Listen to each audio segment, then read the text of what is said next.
Our gospel today says that Zacchaeus was a very wealthy individual, and wealthy people don't generally fare very well in Luke's gospel.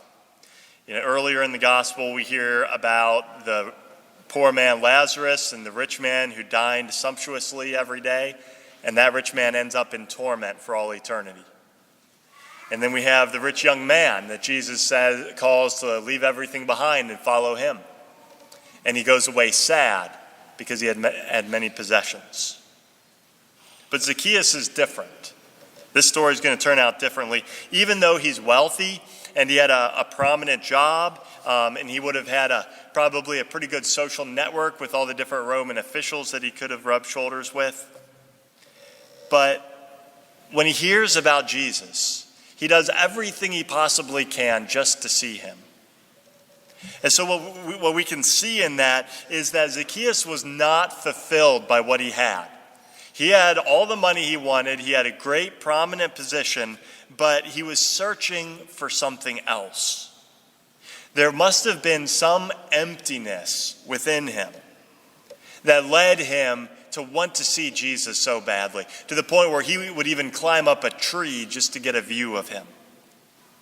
And within his heart, there was some glimmer of hope that this man, Jesus, would change everything for him. And when Jesus walks along, he met the desire that Zacchaeus had. Jesus looks up and spots him in the tree, and he addresses him like a friend. He invites himself over to his house and says, "Zacchaeus, today I must come over to your house." Imagine how Zacchaeus' heart must have been lifted up at that moment beyond any of his expectations. He might have been afraid of rejection. How would Jesus respond to him knowing that he was a tax collector? He was living a life of wickedness, extorting money from people probably. But Jesus calls out to him personally by name. And what Zacchaeus discovered is that Jesus loved him personally. And when Zacchaeus realizes that, his heart is so touched and he's so moved that he instantly gives away half of his possessions. And we can see at that moment that his life changes and he changes. And so we can see in this what Zacchaeus was probably looking for in terms of the emptiness within him. And maybe that's the same thing that all of us need. To know that we are personally loved by the God who created us.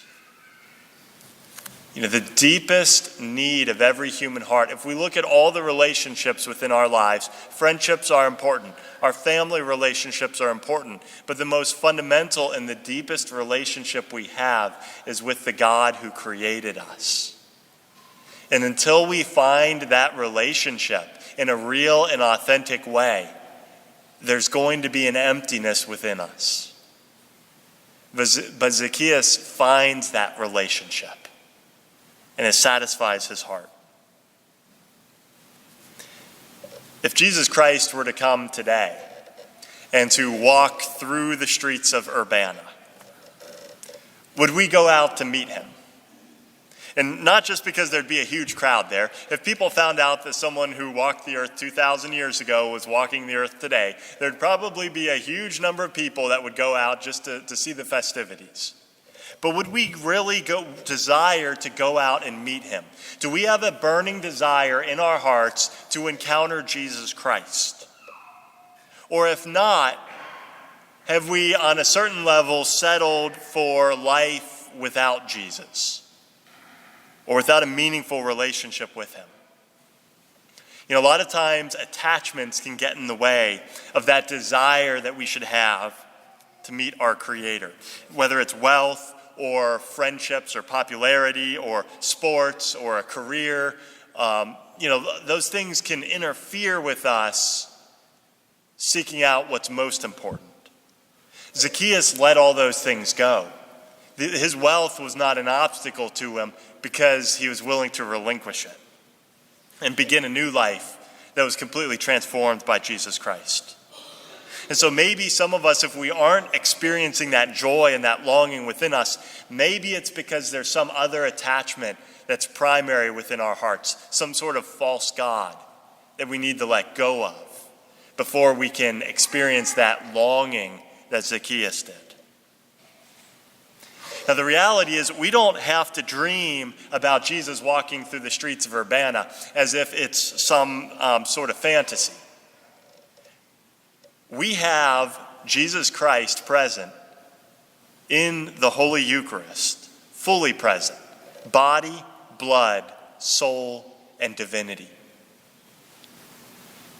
What that means is that Jesus Christ is as present in the tabernacle as he was walking the streets with Zacchaeus. He's silently waiting for us to come to him like Zacchaeus did, ready to climb a tree with that desire to encounter him. But all we need is faith in his words, to believe the words that he said when he said, "This is my body." If we have that faith, then we can recognize that Jesus Christ is just as present in the Holy Eucharist as he was for Zacchaeus. And Zacchaeus encountered him personally, and he was filled with joy. The same thing will happen to us. We're not going to be disappointed if we truly encounter Christ in the Eucharist, because every encounter with Jesus Christ brings joy and is transformative. It changes who we are. Whether that's in an instant like it was for Zacchaeus, or whether it's a change and a transformation that happens gradually and deepens with every additional moment we spend in the presence of the Eucharist. And so, if you've never encountered Jesus Christ before, and I'm sure there's people sitting in the pews today who have never encountered him the way that Zacchaeus did, don't be discouraged. And don't think that there's something wrong with the Mass or something wrong with the Eucharistic adoration, as if there's something missing. There's not. And don't think that this is something that isn't for you, that maybe this was for Zacchaeus and other people, but not for you. Because the reality is, it's for each and every one of us. And so I encourage us to let go of any baggage that we have and climb the tree with Zacchaeus. Desire Jesus the way that Zacchaeus did. And as you look upon the Eucharist at Mass today, following the consecration, and you look upon the presence of Christ, welcome him with love into your life. Encounter him and welcome him like Zacchaeus did. And he will transform you, and he'll fill us with joy, and we won't be disappointed.